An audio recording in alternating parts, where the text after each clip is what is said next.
Il faut que tu prophétises encore sur un grand nombre de peuples et de nations et de langues et de rois.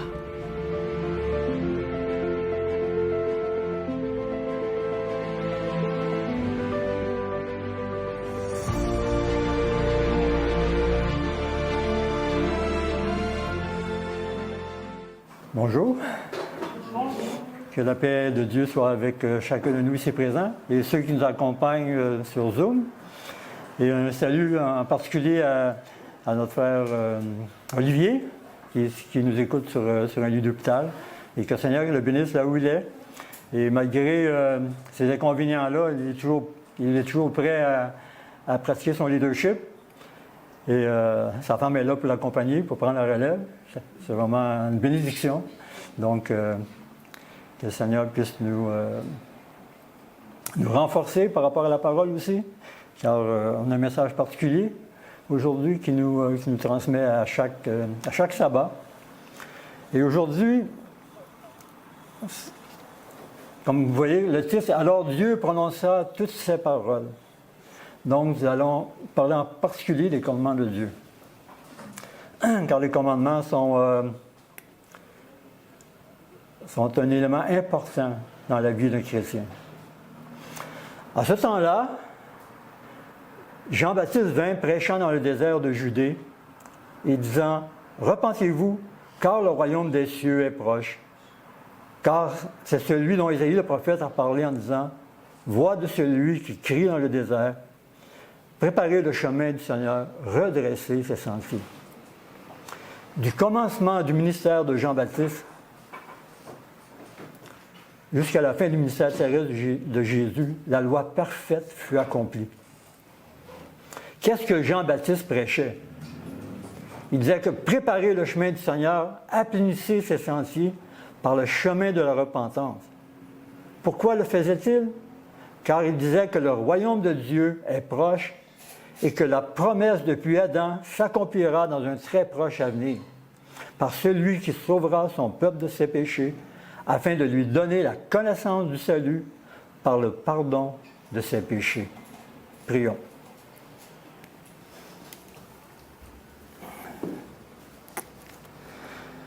Seigneur notre Dieu, nous sommes à tes pieds ce matin pour entendre sa parole. Nous voulons nous incliner devant toi pour que ton Saint-Esprit puisse atteindre chacun de nous ici présents. Nous avons besoin toujours plus, Seigneur, de ton Esprit en nous. Bénis cette présentation. Bénis chaque personne ici présente et sur Zoom. Mets ta main sur eux. Et qu'à travers ta parole, tu puisses nous fortifier. Nous puissions avancer de plus en plus vers toi. Au nom de ton Fils Jésus, nous te prions. Amen. Amen.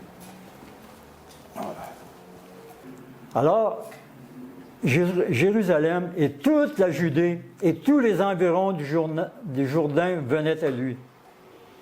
Ils étaient baptisés par lui dans le Jourdain en confessant leurs péchés. Qu'est-ce que la Bible dit sur le péché? Quiconque pêche transgresse la loi, et le péché est la transgression de la loi. Le peuple venait confesser leurs péchés, car il avait transgressé la loi de Dieu. Ils ne venaient pas seulement confesser leurs petits mensonges, leurs convoitises, leurs mauvaises pensées, etc., mais aussi tout ce qui déplaisait, tout ce qui déplaisait à Dieu. Il avait peut-être cherché un autre Dieu, bâti un autel à Baal, prononcé son nom en vain, transgressé le saint sabbat. C'était cela qui était dans la pensée du peuple d'Israël. Il est très important, lorsqu'on lit les évangiles, de toujours se mettre dans le contexte de l'époque. C'est ce contexte hébreu. Ça, on n'y en échappe pas. C'est ce contexte hébreu, puis ça, il ne faut pas l'oublier. Donc, les gens, lorsqu'ils venaient confesser leurs péchés, c'est qu'il y avait la loi derrière eux. Parce qu'ils lisaient la Torah. À chaque sabbat dans la synagogue, on lisait la Torah. Donc, toutes ces confessions étaient dans le but de préparer le chemin du Seigneur. Est-ce que c'est cela qu'on voit dans les églises modernes aujourd'hui? En général, non. Car beaucoup sont baptisés sans vraiment avoir connaissance de quel péché ils se repentent, car ils partent avec l'idée que la loi est abolie et que les commandements sont obsolètes, dépassés, périmés. Ils adorent les statues, ont plusieurs dieux et racontent que le sabbat est pour les Juifs, et ils affirment par une mauvaise compréhension des Écritures que Christ est la fin de la loi. Donc ils disent que la loi est finie, on n'a plus besoin d'observer la loi, on est sous la grâce. Donc tout est beau pour eux autres. Voyons ce que dit les Écritures. La foi, dans Romains 10, verset 17, on nous dit que la foi vient de ce qu'on entend, et ce que l'on entend vient de la parole de Christ. Nous ne pouvons pas nous tromper avec Jésus, car c'est lui qui élimine toute confusion. Amen?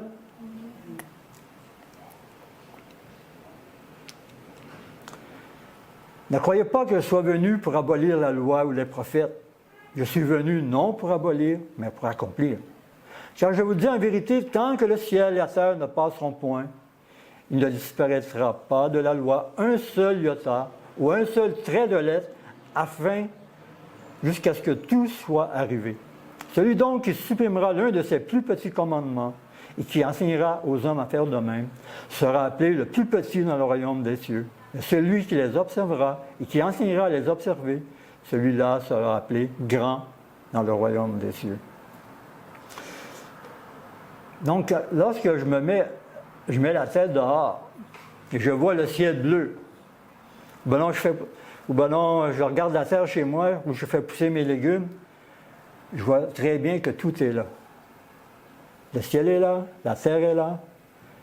Donc, le ciel et la terre peuvent disparaître un jour ou l'autre, mais la loi de Dieu, elle demeure. Et un seul iota ou un seul trait de lettre de la loi sera toujours d'actualité, même en 2030 et éternellement. Donc, nous n'avons aucun doute que la loi est toujours en place, même si la terre et les cieux disparaissent. Bien-aimés, nous sommes appelés à observer et à enseigner la loi de Dieu, si nous voulons être appelés grands dans le royaume de Dieu. David disait à cause de son péché avec Bathsheba, il disait « Ne me rejette pas loin de ta face. Ne me retire pas ton Esprit Saint. Rends-moi la joie de ton salut et qu'un esprit de bonne volonté me soutienne. » Il dit « J'enseignerai tes voies à ceux qui les transgressent et les pécheurs reviendront à toi. » C'était dans l'esprit des Hébreux d'observer la loi et de l'enseigner. Et c'est notre rôle aussi. Dieu nous demande, si on veut être appelé grand dans le royaume des cieux, on doit observer la loi et on doit aussi l'enseigner. Amen. Pour moi, je vous baptise d'eau en vue de la repentance, mais celui qui vient après moi est plus puissant que moi. Et je ne suis pas digne de lui porter les souliers. C'est lui qui vous baptisera du Saint-Esprit et de feu.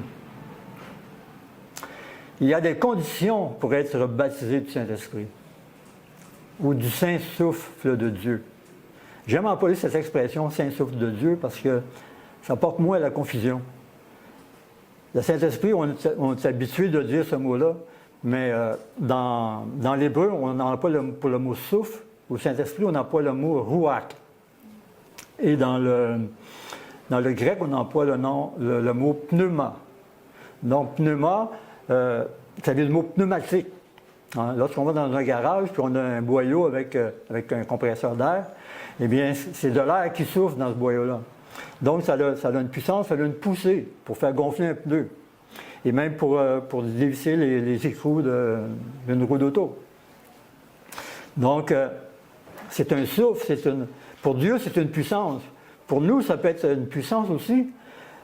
Parce que si on utilise mal nos paroles, on peut blesser quelqu'un. On peut même tuer la personne intérieurement, juste par nos paroles blessantes. Mais on peut aussi encourager une personne par nos paroles aussi. Mais Dieu, son Saint-Esprit, c'est encore plus fort que nous encore. Parce que, comme il dit dans Genèse, il dit Au commencement, quand Dieu dit que la lumière soit et la lumière fut, c'est sa parole qu'il a utilisée. C'est son souffle. Le souffle qui vient de son esprit. Donc il souffle et la vie apparaît. Il souffle, il dit et la chose existe. Donc je disais donc qu'il y a les conditions pour être baptisé du Saint-Esprit. Voyons ce que Jésus en pense. N'est-ce pas lui la vérité? Comme mon Père m'a aimé, je vous ai... OK, merci. Ça tombe bien. Comme mon Père m'a aimé, je vous ai aussi aimé. Demeurez dans mon amour. Si vous gardez mes commandements, vous demeurez dans mon amour. Comme je gardais les commandements de mon Père et je demeure dans son amour. Je vous dis ces choses afin que ma joie demeure en vous et que votre joie soit accomplie. Dans Jean 14, il nous dit, si vous m'aimez, gardez mes commandements. Et je prierai le Père qui vous donnera un autre consolateur. On sait c'est qui le consolateur, c'est le Saint-Esprit, hein? Pour demeurer éternellement avec vous. Beaucoup aujourd'hui disent recevoir l'Esprit Saint. Est-ce toujours le cas? Un esprit qui se manifeste par certaines bizarreries, des rires ou des langues que personne ne comprend. Est-ce vraiment une manifestation de l'Esprit de Dieu? En vérité, c'est non. Car au lieu de garder les commandements et de recevoir le Saint-Esprit, il reçoit plutôt une puissance d'égarement. Satan aussi a un souffle, mais celui-là est maléfique.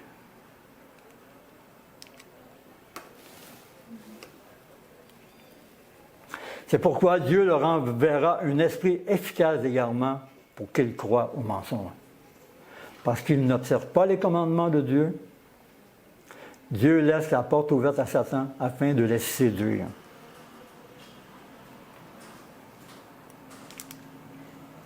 Jésus se mit ensuite à leur parler en parabole. Un homme planta une vigne, il l'environna ou entoura d'une haie, il creusa un pressoir, il bâtit une tour, puis il la loua à des vignerons et s'en alla. Que représente ici la haie qui environne la vigne? La haie qui environne la vigne, qui entoure la haie qui entoure la vigne, c'est ça, okay? Ce sont les commandements de Dieu. Nous sommes sous la protection de Dieu lorsque nous sommes entourés de cette haie. Amen.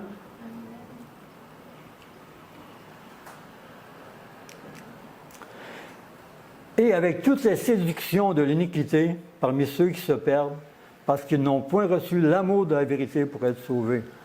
C'est pourquoi Dieu leur enverra un esprit efficace d'égarement pour qu'ils croient au mensonge.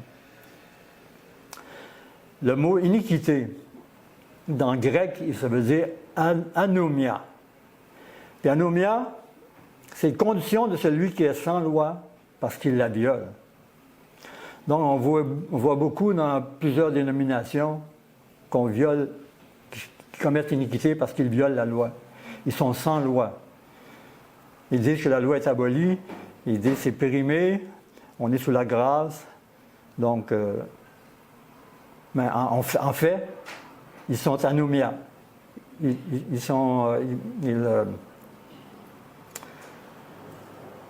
pratiquent l'iniquité finalement.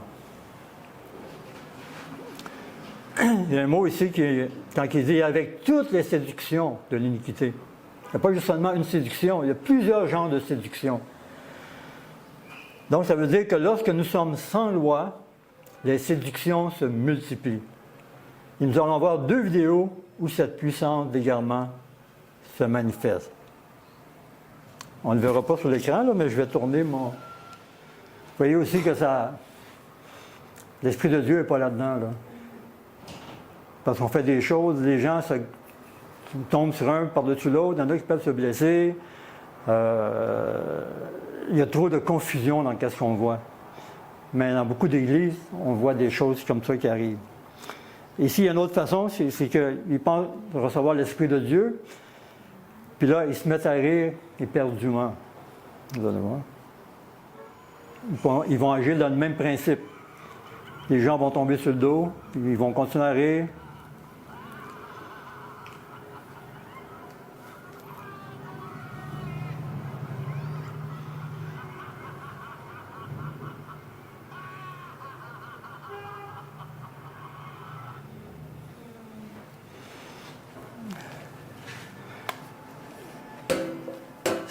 pour ça qu'on dit ici, avec toutes les séductions de l'iniquité parmi ceux qui se perdent, parce qu'ils n'ont pas reçu l'amour de la vérité pour être sauvés. C'est pourquoi Dieu leur enverra un esprit efficace d'égarement pour qu'ils croient au mensonge. Or, les enfants d'Israël furent ce qui est mauvais devant l'Éternel, et l'Éternel les livra entre les mains des Madianites pendant 7 ans. Or, dans cette même nuit, l'Éternel lui dit, « Prends le jeune taureau de ton père et un second taureau de 7 ans et démolis l'autel de Baal qui est à ton père et coupe l'emblème d'Achéra qui est au-dessus. » Si vous avez remarqué, on parle de Gédéon, hein, parce qu'on a étudié Gédéon récemment. Hein. Et puis, Dieu a demandé à Gédéon de détruire l'autel de Baal que le peuple avait construit.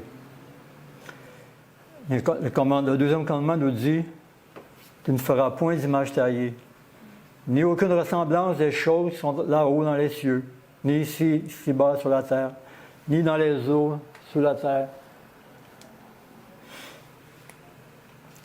Tu ne te procéderas point devant elles et tu ne les serviras point, car je suis l'Éternel ton Dieu, un Dieu jaloux qui punit l'iniquité des pères sur les enfants jusqu'à la 3e et la 4e génération de ceux qui me haïssent, et qui fait miséricorde jusqu'à 1000 générations à ceux qui m'aiment et qui gardent mes commandements. » Donc, lorsqu'on fait des choses qui déplaisent à l'Éternel, on fait des images taillées, on élève des autels à Baal ou peu importe,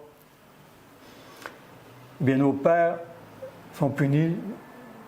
L'iniquité des pères retombe sur les enfants jusqu'à la 3e et la 4e génération. Attendez, là. Le peuple d'Israël, en désobéissant en un seul commandement, se rendait aussi coupable d'en transgresser d'autres. Le premier, entre autres, et le 4e, pour qui l'adoration revient au seul vrai Dieu, et non à une image taillée qui ne parle pas, n'attend pas et ne voit pas.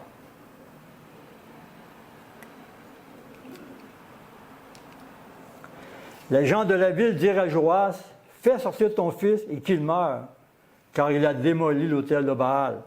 Il a coupé l'emblème d'Achéra qui était au-dessus. » Et Joas répondit à tous ceux qui s'adressèrent à lui, « Est-ce à vous de prendre part pour Baal? Est-ce à vous de le sauver? Quiconque prendra parti pour Baal sera mis à mort, avant que le matin vienne.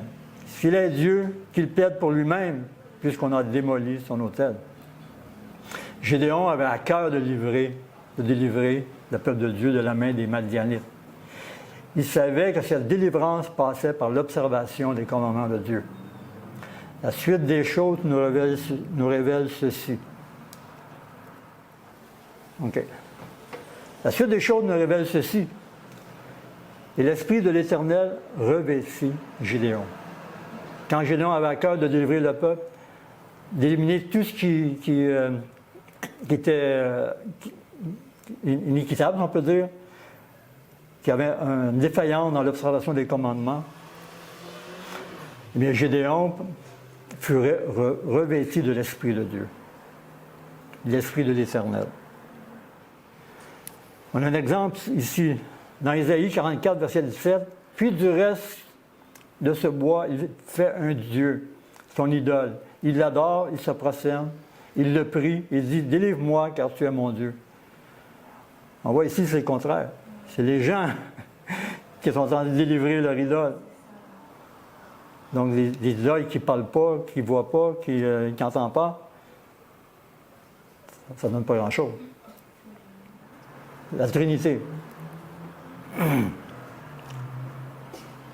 C'est un manque du premier commandement de Dieu, et même du deuxième.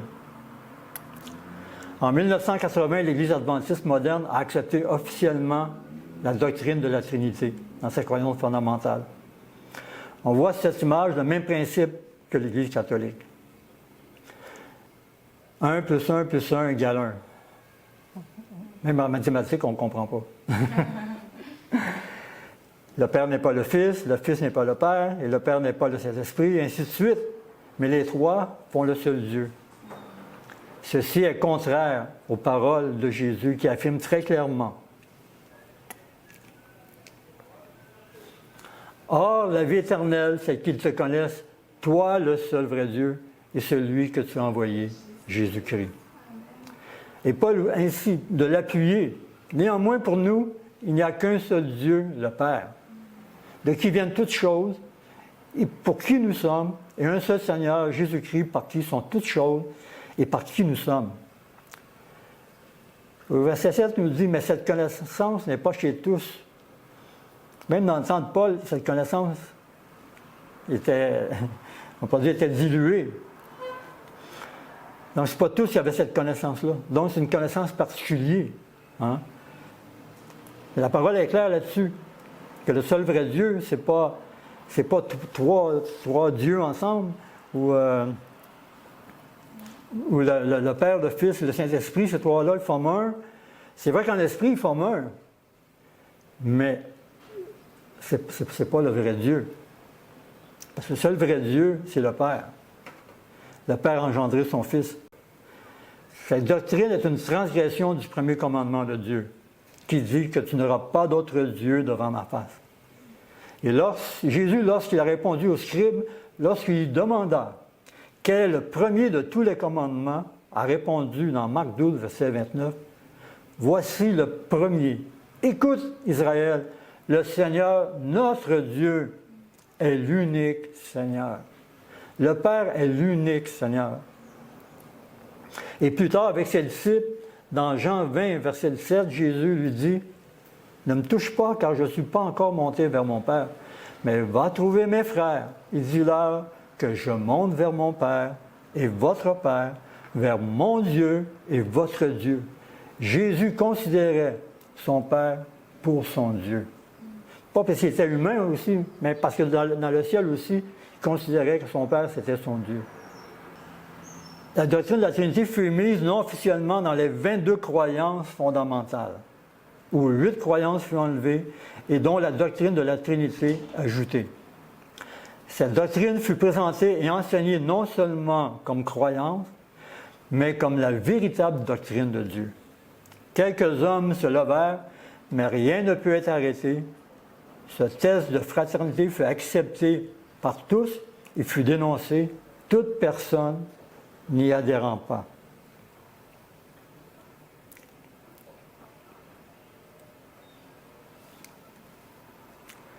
En 1980, tantôt on a parlé dans 1931, dans l'Église adventiste moderne,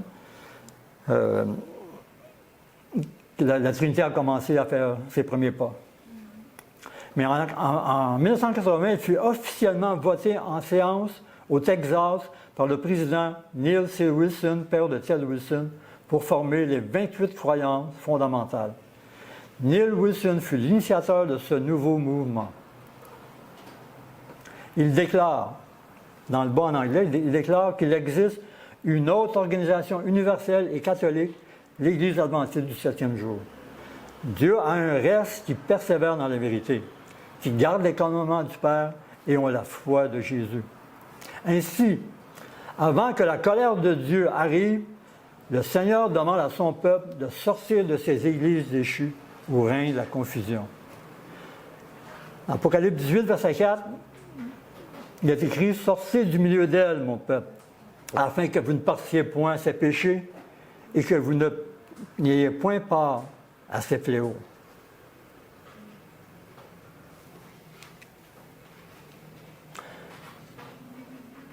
Sir White a dit,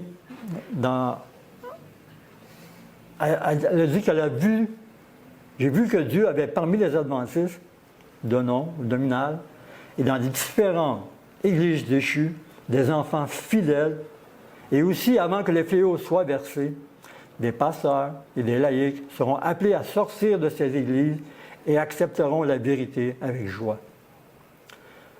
Satan ne l'ignore pas, et avant que le grand cri ne se fait entendre, il produit un bouleversement dans ces communautés religieuses afin de faire croire à ceux qui ont rejeté la vérité que Dieu est avec eux. Il espère tromper ainsi les âmes sincères et arriver à leur faire croire que Dieu est encore à l'œuvre en faveur de ces églises. Mais la lumière se fera et tous ceux qui sont sincères quitteront les églises déchues pour se joindre au reste des enfants de Dieu. Donc, avant la fin du temps de grâce, avant que le fléau soit versé, les gens sortiront des églises déchues. Ils accepteront la vérité comme elle est, avec joie. Vous vous souvenez que le deuxième commandement se termine « Car je suis l'Éternel ton Dieu, un Dieu jaloux qui punit l'iniquité des pères sur les enfants jusqu'à la 3e et la 4e génération de ceux qui m'haïssent, et qui fait miséricorde jusqu'à 1000 générations à ceux qui m'aiment et qui gardent mes commandements. » Cette prophétie de la servante du Seigneur révèle bien l'accomplissement de ce commandement pour les générations qui suivront. Je veux ici ouvrir une parenthèse. Quand la vérité est mise à jour, quand les commandements sont observés comme il se doit, selon la parole que la parole de Dieu nous enseigne, quand la vérité est mise à jour dans toute sa splendeur, l'ennemi des hommes ne reste pas les bras croisés. Cela a été la même chose avec Moïse lorsqu'il est mort. Le peuple a sombré dans l'apostasie et après que Sir White fut mort, la même chose s'est produite. Le peuple adventiste a sombré dans l'apostasie par la doctrine de la Trinité. Voyez-vous comment c'est facile pour l'homme d'être séduit si nous ne prêtons garde à la parole de Dieu. Soyons comme les Béréens, qui consultaient les Écritures afin de savoir ce que l'on disait était vrai. Donc, la punition que Dieu inflige aux pères sur les enfants jusqu'à la 3e et 4e génération s'applique très bien ici, comme nous le verrons maintenant. Dieu n'a pas oublié son peuple. Elle dit, donc, comme nous l'avons vu précédemment, qu'en 1931, la doctrine de la Trinité fut mise non officiellement dans les 22 croyances fondamentales des adventistes. Et si nous partons de cette date, jusqu'à aujourd'hui, en 2024, donc 2024 moins 1931, ça donne 93 ans. Donc, si on met 25 ans, grosso modo, pour une génération, donc 4 générations, 3-4 générations, la punition de Dieu sur les pères, sur les enfants. Hein? Donc, on rentre dans la 3e et 4e génération avec 93 ans. Parce que 25 fois 4, ça fait 100 ans. Donc, ce que Dieu a déclaré, il l'accomplit. Donc, à cause qu'ils ont fait entrer la doctrine de la Trinité, une doctrine catholique, les adventistes, finalement, ont été punis. Ont été punis parce que le verset le déclare. Parce qu'on a un Dieu jaloux qui punit l'iniquité des pères sur les enfants jusqu'à la 3e et la 4e génération de ceux qui maïssent. Et cette parole a été accomplie. Et on voit aujourd'hui des gens sortir des églises. Moi-même le premier, et d'autres ici, qui ont sorti de l'église adventiste. On reste toujours adventiste, c'est sûr. Mais la parole s'accomplit. Et puis, quasiment depuis peut-être 2016 environ, qu'on commence à bouger dans l'Église. Les gens sortent de l'Église. Puis ils s'aperçoivent qu'il y a quelque chose qui ne va pas. C'est pourquoi le Seigneur lui-même vous donnera un signe. Voici la Vierge sera enceinte. Elle enfantera un fils et lui donnera le nom d'Emmanuel, Dieu avec nous. Il mangera de la crème et du miel jusqu'à ce qu'il sache rejeter le mal et choisir le bien. Dans le psaume 1er, verset 2, mais qui prend son plaisir dans la loi de l'Éternel, qui la médite jour et nuit. Par l'observation des commandements de Dieu, Jésus a pu rejeter le mal et choisir le bien. Il mettait toujours son plaisir dans la loi de son Père, dans la loi de l'Éternel. Amen.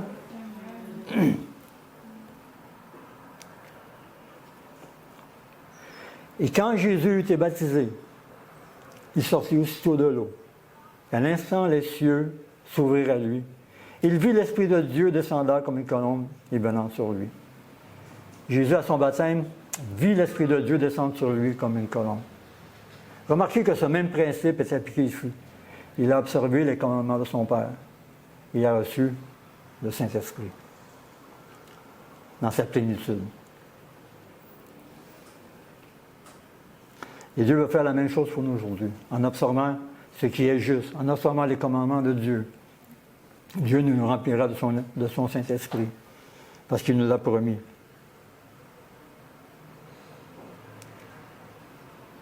Le grand chef de l'Église qui a choisi son peuple dans le monde lui demande de s'en séparer.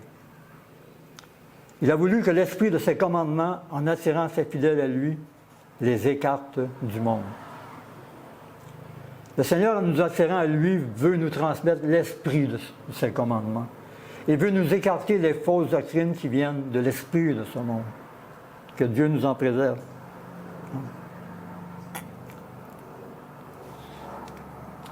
Si vous gardez mes commandements, vous demeurez dans mon amour, comme j'ai gardé les commandements de mon Père et que je demeure dans son amour. Jésus apparut pour ôter les péchés du monde, car nous tous ont péché et sont privés de la gloire de Dieu. Nous avons tous transgressé sa loi.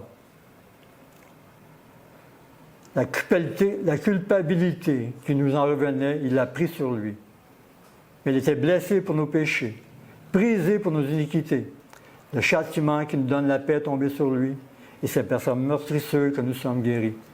Nous étions tous errants comme des brebis, chacun suivait sa propre voie. Et l'Éternel a fait retomber sur lui l'iniquité de nous tous. Rendons gloire à Dieu pour cela, et que Dieu vous bénisse. Amen. Amen. Prions.